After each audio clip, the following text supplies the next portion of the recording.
talking a little Michigan basketball here. Wolverines on the road today. They end up losing to Purdue in West Lafayette. We're ready to talk about an 82-76, the final. Jim Scarcelli, Dennis Fithian, and Scar. This was a game Michigan was down by 6 at the half. They cut it to 1, and from there, Purdue kept making some plays, but late in this game, five points with 5 to go, and had to make some plays down the stretch. But that's the number 4 team in the country, maybe the best team in the Big Ten, and Michigan comes away with a 6-point loss. Yeah, in my opinion, I think they're the best team in the Big Ten. They got good players, man. This Ivy kid is something. They got 2 big guys that are tough on the low block. They got shooters. I think Michigan gave a good effort. I think our guys are trying hard. They're playing hard. We needed to play perfect, though. We had too many turnovers. Down the stretch, we had turnovers, too many dumb passes. We let guys, get second shots. We needed to play a darn near perfect game to beat them. But they just, they got experience, man. They got guys that have been around. You can just see so much depth, and they got guys that can score from all different parts of the floor. They spread you out, man.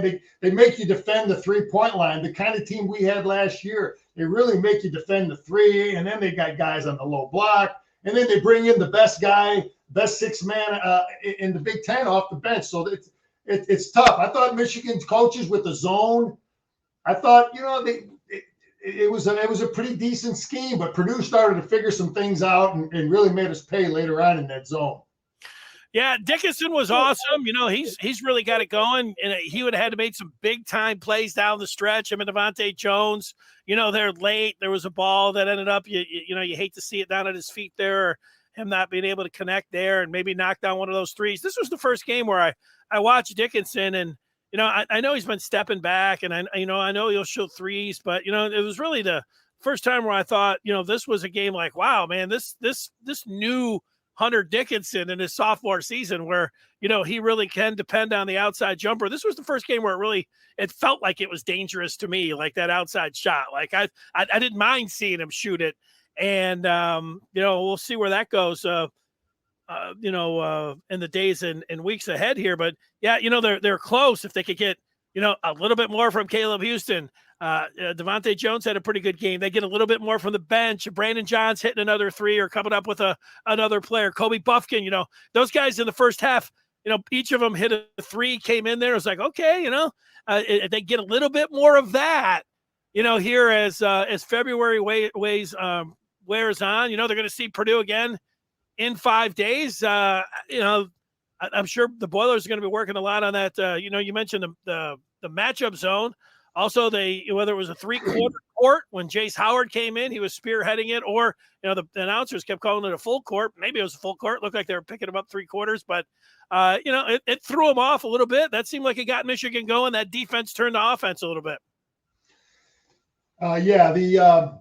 Jace Howard is he's a much better athlete than I thought he was last year. The kid's fast. He's quick on his feet. He's a heck of a defender, and that has been pretty good with him. That's it's really close to full court press, but they pick them up. It gets them late into their shot clock. Sometimes we get a turnover, but Hunter was outstanding, and I think I give the kid credit, man. He really worked on his pass, on his shooting over from last year to this year.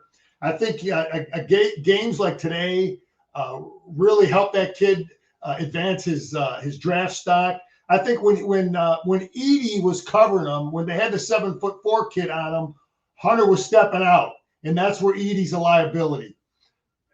But when Travion was on him, that's when Hunter had a little more success on the low block, and it would be harder for him to get a good shot off. You're showing some footage here. Yeah, some good ball movement, getting people up in the air. That was, that's all starts with Brooks driving. Anytime you get a guy driving, we were on the other end of that so many times with Ivy. Jaden Ivey, that kid can do everything. He goes to the hole. He looks like Michael Jordan, man. I don't want to compare many people to Michael Jordan, but boy, does he take it to the hole. And then here's Hunter with Edie covering him, and Hunter has a rough time really doing his low block, hook shot type stuff against him, and he's better off stepping out like that. And that's exactly what you get, because that's the weakness of a kid like Edie, is stepping away from the basket defending. And now, go ahead, Denny. But then against here, at one point they called him, they nicknamed him the Glacier. Edie is 7'4", so maybe that means you can take him out there and that's tough for Hunter. Usually he's the guy that's looking down at everybody. He has to look up at Edie, and then they bring in, like you mentioned, the best six man in the league, Travion Williams, who then he'll lean on you a little bit, and he's got some post moves. But yeah, look at this outside Jay.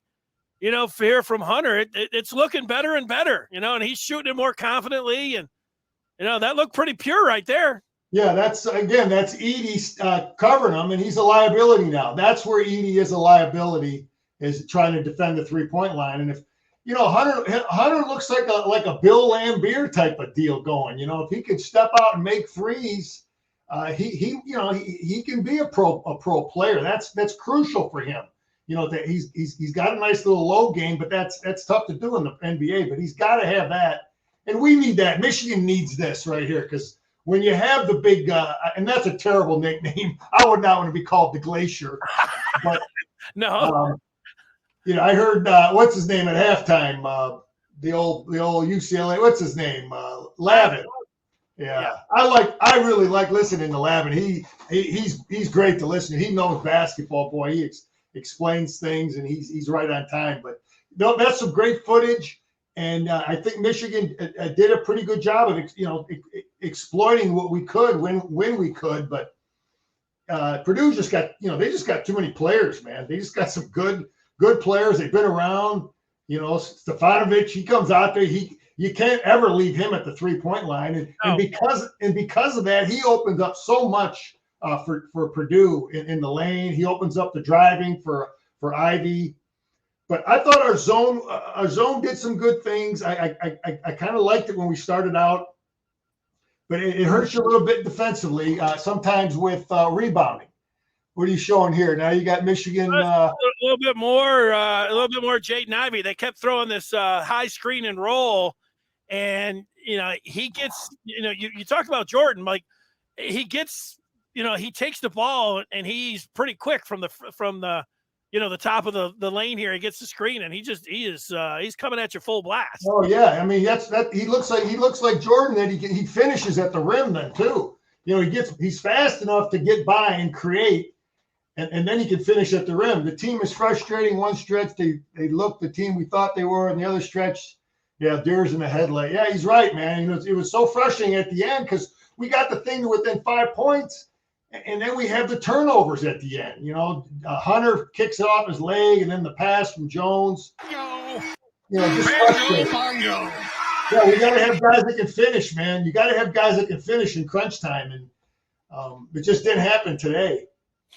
Yeah, you were commenting on the feedback from Andre, who says this team is frustrating. One stretch, they look like a good team. We thought they were. Other stretches, they look like a deer in headlights. And yeah, I think execution and, I think the part that they struggle with is, something that, we say repeatedly here, is that they don't really have guys that you can just throw the ball. Like Jaden Ivey, you get him a screen and, he can really do some damage. And, you're mentioning the three seniors. You've talked about him a little bit. Eric Hunter didn't really do a whole lot there for Purdue today, but Stefanovic, you can't leave him open, but he put it on the ground a couple times, took it to the hoop, had some layups, and Travion Williams. I mean, those are three seniors, and, two of them really contributed today. I mean, that's what you're looking for. And, they'll see, like if they come back and play a similar type game today and can get a little bit more help, they started out slow there, but I think they found some things like, this is a game where you think about Purdue in 5 days, Michigan, and they want to go to the tournament. They got to win this game. They have to, going into the game today, they needed to go 7-4. Now they have to go 7-3. They've got 10 games left. They can only lose 3 more games. So they got Penn State on Tuesday. Then they got Boilers coming in on Thursday. They got to win those 2 games. Yeah. Yeah, you talk about guys that can finish it, and do something on their own. So many times, and I've talked this about, we just don't take charges like we have in the past, and I don't understand why. And then we were on the wrong end of charges. Jones had 2 of them. He beats his guy to the hole. We get a chance to finish, and then they step up and take the charge, and that was a little discouraging, but. We didn't get a lot of looking at some players. We didn't, Musa Diabate didn't seem to play a lot today. He's such a tough, competitive kid. He kept the ball alive, got us a second shot rebound down there, and he's good on defense. He can cover anybody on defense, but we didn't see a lot of him. We talked about Hunter. That's one of his best offensive games he's ever played, because he obviously he scored so many points and he showed his 3-point step out. I was kind of frustrated with the way they were allowing Edey to just back down on Hunter. I played and coached, and you got to call that the same way. You got to give a guy in defense a chance. You just can't let the big offensive guy in the low block just back into the guy. And they called that a couple times on Michigan defenders, once or twice on Hunter, I think once on Diabate. But yeah, that was a little discouraging. Yeah, well, who else would you take a look at here? Like, some of the stuff on you mentioned the matchup zone looked like they were doing a pretty good job. It can hurt them when you come down to rebounding because it's a tough spot. You're looking to block out an area, and Purdue knifed in there a few times and got some offensive rebounds. And the one part, Michigan didn't commit a foul. I mean, they were settling for. I would say settling. They especially with Hunter Dickinson was shooting from outside. I mean, there wasn't a foul called. Michigan, no free throws in the first half. Yeah, that's you got to give Purdue some credit for that, and maybe we didn't do enough to force that. But I thought Jones is playing fairly smart. Other than the 2 charges, he's handling the ball pretty good. He's getting us in pretty good positions. Brooks is kind of struggling, man. He starts the game with an air ball. Some turnovers, just not a lot out of Brooks today. I thought Caleb Houston he had a bad game defensively with some of our rotations. You got to take a good look at it and look at the film, and the coaches will point some things out. There were many times, and a lot of it, I think you have to give credit. Purdue's coaching staff and their scheme, they do a lot of things with some of their motion and their screening and the problems they give you in man-to-man in their man offense. And Michigan had a tough time adjusting that. I thought Houston he didn't have his best game on defense. And they really need him. They're going to need him down the stretch. Sometimes when he shoots that ball, it looks pretty good when he's knocking them down from outside, and they're going to need more of that. You just look at the box score, and if people were, just listening to this and they didn't watch the game, of course, Hunter Dickinson's going to pop. He popped during the game, and certainly on the score. When you look at the box score here, 28 points, and 2 of 3 from downtown. You mentioned Devontae Jones. He had a pretty good game, 13 points.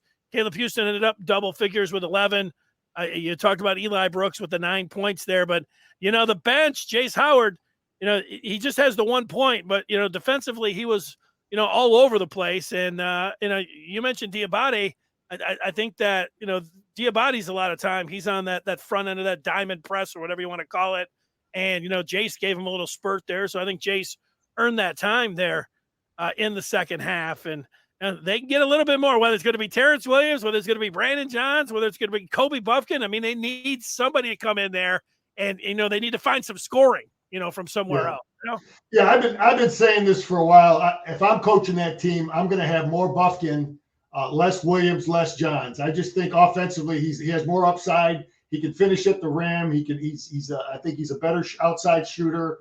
He's not as big and thick a kid, but that they still. He's playing a lot of Williams and a lot of Johns and probably the same amount of Buffkin. I'll tell you something I would do if I'm coaching that team also.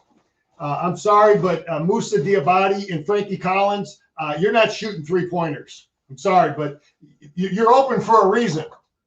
You're open for a reason. The opponent sees it. I wouldn't cover Frankie Collins at the 3-point line. I would not cover him. And I would not cover Musa Diabate at the 3-point line. I hate to say it.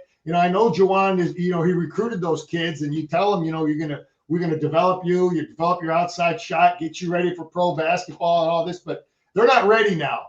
And Frankie Collins is a liability shooting the ball from the perimeter, in my opinion. I just don't see it. I mean, he's a heck of a defensive kid. He's a great athlete. He finishes at the basket as good as anybody.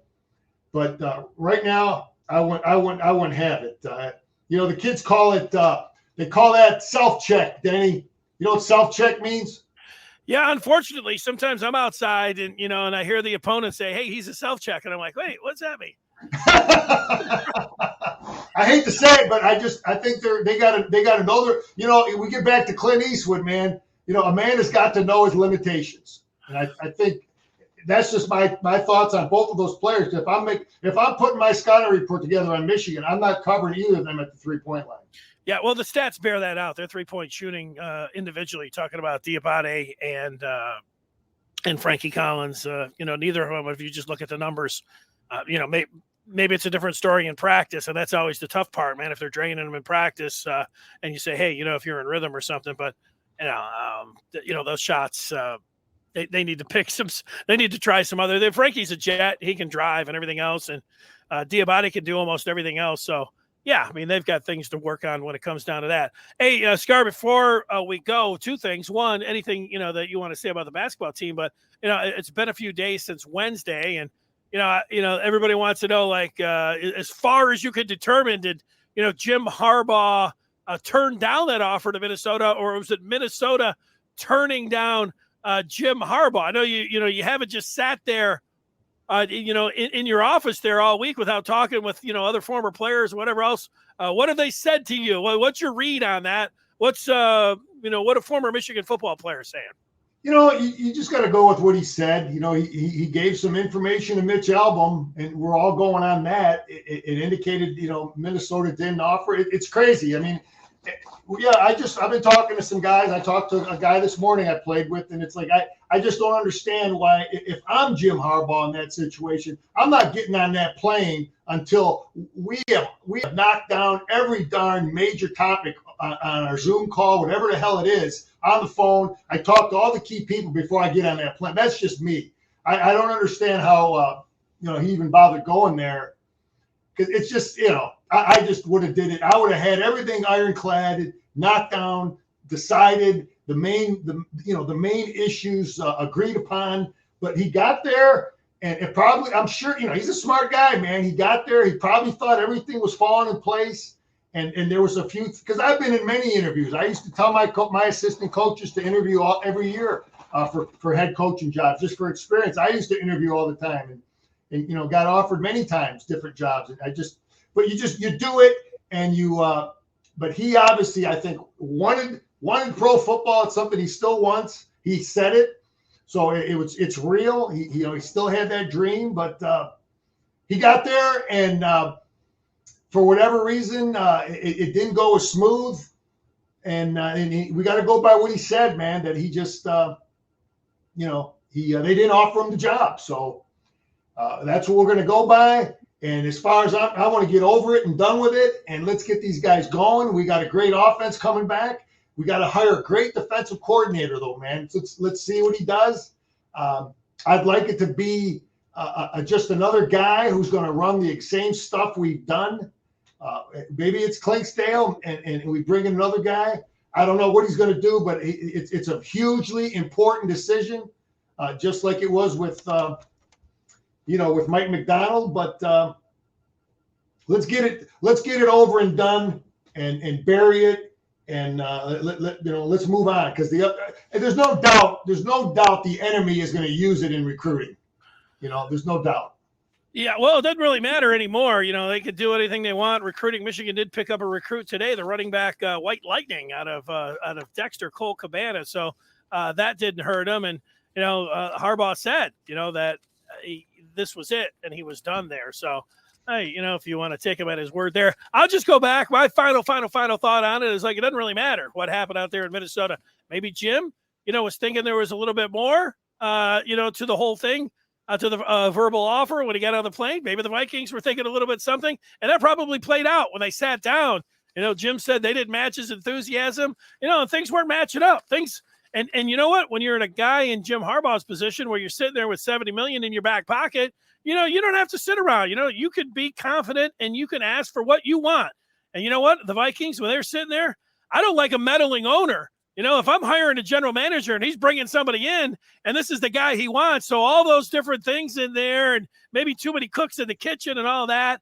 And, I can see how things can fall apart pretty quickly. But none of that matters, that what matters is that he's back and that he said that, that was his last attempt, to do that. So I feel pretty good about that. Michigan fans should feel pretty good about it as well. All right, what about the basketball game? Any final thoughts here as Michigan loses to Purdue 82-76? And somebody was just walking in, Jim, turning on the video, and they said, you know what?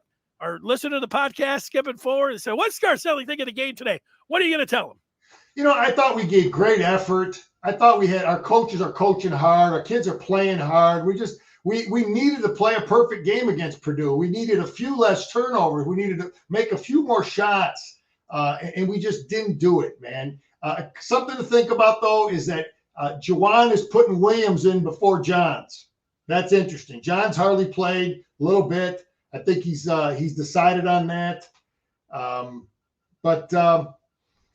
That we played the best team in the Big Ten. Ivy is rated, I think, the second or third best player in the country for the NBA draft for a reason. He showed that today. We saw it. We don't have a kid like that in our backcourt. We just got to recruit better players or the guys we have. We need them to hang around and get more experience. Michigan's a good team. If they all come back and for another couple of years, there's a lot of talent there. But today just wasn't our day. Well, and I would say, hey, make a couple more plays. And now this is, you lose to the number 4 team in the country and all the things that you just said, and you're in a 9.5-point underdog.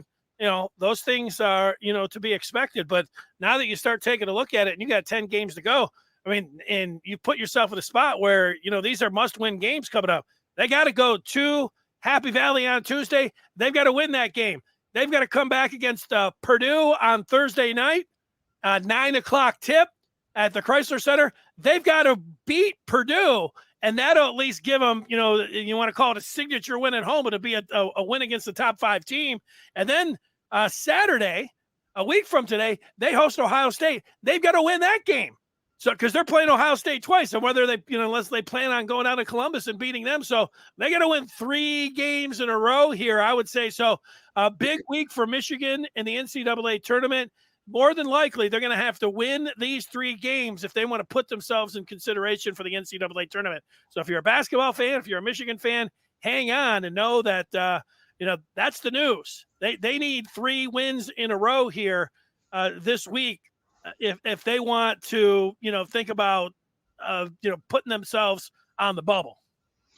Hey, I agree with you, Denny. We got to play, man. A lot of good stuff came out of today, though. Hunter's had an unbelievable offensive basketball game for Hunter Dickinson. He's awesome.